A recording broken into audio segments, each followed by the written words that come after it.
Welcome to episode 1 of Is It Really Love or Just Anxious Attachment?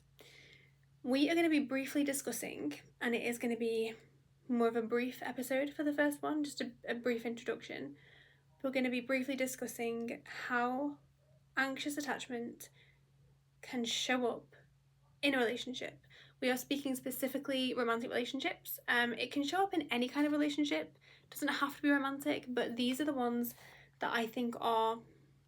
Again, I'm not a therapist. I will say this in every single video. I'm not a therapist, just somebody who is very deeply interested in and has experienced anxious attachment. I think in romantic relationships, when anxious attachment shows up, it's way more damaging than, say, in a friendship. But again, that is just my opinion. So we're going to be looking at specifically relationships. How can it manifest in a relationship? It tends to, and again, this is not all people, but if you resonate with any of these things, then these things might help you in future. It tends to show up when one person, say if I were to get into a relationship, but I didn't really have much confidence in myself, which sometimes can stem from a lot of the time can stem from childhood issues, childhood trauma. No confidence in yourself. You don't trust yourself because you were never given the groundwork as a child from your adult carers, your parents, whatever the case may be. You were never given that groundwork to really know how to trust yourself, how to do things for you, how to emotionally regulate, how to ground yourself, right? So you will then take that with you. If you don't work on it, you will take that with you into your adult relationships. And say if I did that and I took that into a relationship with me, and because I'm so not confident and so unsure of myself, and I don't really know what I need or what I need to do to help myself, I will then put all of that onto my partner. I will expect them to meet my requirements for how I need to feel validated. So for example, if I text you, you need to text me back within the next 5 minutes. Otherwise, you don't love me. You don't like me. You don't even want to be with me.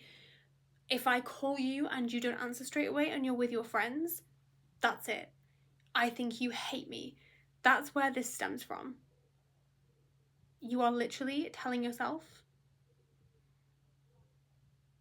that you are not likable, that you are, because you're not confident and you can't regulate yourself and you don't trust yourself because you've never been able to, that person must also feel this way. Like, you must be so unworthy, it's unreal.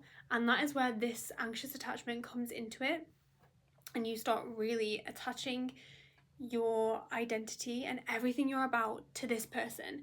If this person validates me, then I can feel happy and safe in myself and knowing that I'm okay because this person has validated me. And that is the problem.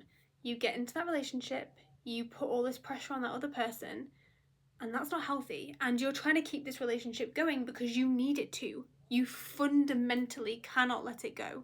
You need this relationship to thrive, because if it doesn't thrive, you wither away, because that is your whole identity. Now, put that situation side by side next to an example I'm going to give you of a very healthy relationship. Two people come together, they get into this relationship, but they both have very, very, very individual personalities, right? Very distinct personalities. They know themselves inside out. There isn't one person in the relationship who is very, very insecure, very, distant, very doesn't know themselves. They both know themselves. Maybe one more than the other, doesn't really matter. They both have a sense of self. They both have worked through it and they have gained confidence in themselves. They are okay doing things by themselves because they trust themselves. And that individuality from both partners combines into a really nice, healthy, loving partnership. It's the individual people that really create and sustain that relationship, not the other way around. So anxiously attached you might think, I need this relationship to sustain me. I don't know myself. I need to work on myself, but I don't know where to begin. So I will just use this relationship as my groundwork. And I need it to sustain me. A healthy relationship and a securely attached person will think, this relationship is a benefit to me, because relationships they're lovely. You know, you meet somebody, you get on, you fall in love, they're really nice, they are a benefit to you, but it doesn't define me. I define me because I know who I am inside and out. But we can make this a really great partnership, a really nice relationship, maybe a marriage, because we can use both of our individualities to come together and create a very, very healthy, secure marriage or relationship or whatever it is. But you see, you can't do that if you are anxiously attached. It just will never work. Which is why me and you and I, are going to work through episode by episode, week by week, and we're going to figure out what it is that we need to do to help you become securely attached. We're going to work through it. That's it for this one. Just a very short, brief introduction. Please don't hesitate to leave a comment if you have any questions, if you have any suggestions, anything that you might want to discuss, anything you want me to discuss. Absolutely, we can have conversations about it. I'm very excited to see what people say, if people say anything about the situation, because it's an interesting topic. It's really interesting. I'm a big talker, so I love talking all things anxious attachment, attachment styles, relationships, all of this, self-connection, very big on it. So please don't hesitate to leave me comments, suggestions, recommendations, questions, whatever the case may be. Everything is welcome.